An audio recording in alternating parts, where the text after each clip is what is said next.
හොඳයි අපි දැන් භාවනා කරමු. ඔයි.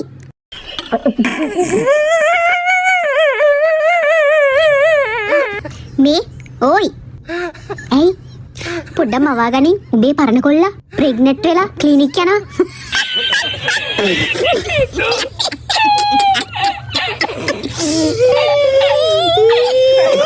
මේ නංගි ඔයාලා දෙන කරුණා කරලා භාවනා කරනවද කියවන එක නවත්තලා. හරි සෝරි.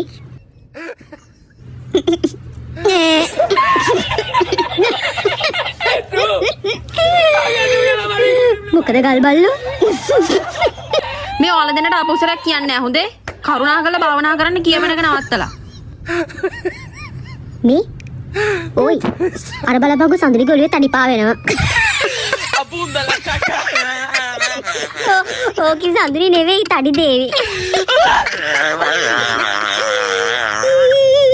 මං ඔයාලා දෙන්නට ඉස්සෙල්ලත් කිව්වා නේද කියවන්න නැතුව භාවනා කරන්න කියලා.